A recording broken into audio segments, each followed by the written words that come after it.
আল্লাহ তাআলা দরবারে শুকরিয়া আদায় করছি যে মহান রব্বুল আলামিন আমাদেরকে সুস্থ রেখে আজকের এই প্রোগ্রামে উপস্থিত হওয়ার তৌফিক দান করেছেন। সেই মহান রবের দরবারে শুকরিয়া আদায় করি, আলহামদুলিল্লাহ। রাসূলের প্রতি দরুদ আদায় করি, যে রাসূল আমাদেরকে সঠিক পথের দিশা দিয়েছেন, যে রাসূল আমাদেরকে পরকালে হাসরের ময়দানে সাফায়াত করবেন, সেই রাসূলের প্রতি দরুদ সাল্লাল্লাহু আলাইহি ওয়াসাল্লাম। সম্মানিত উপস্থিতি, আমাদের মাঝে উপস্থিত হয়েছেন আজকের এই প্রোগ্রামের সম্মানিত প্রধান অতিথি জননেতা জনাব ডক্টর মিজানুর রহমান। আমরা আজকের এই প্রোগ্রামের পক্ষ থেকে প্রধান অতিথিকে স্বাগতম, ধন্যবাদ জানাচ্ছি।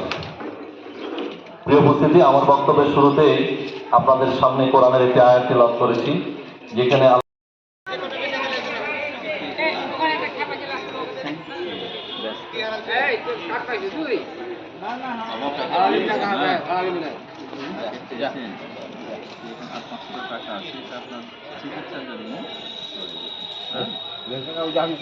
ভালো হবে।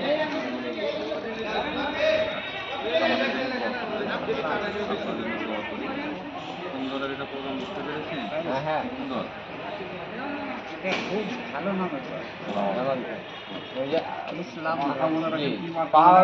যদি যায় ইসলাম ধর্ম, যে ইসলামকে বিশ্বাস করে চিকিৎসার দায়িত্ব নিতে পারবা ভাই আল্লাহ দোয়া করো।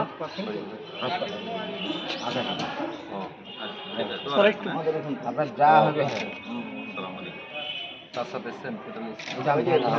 ধ্যানের ভাড়া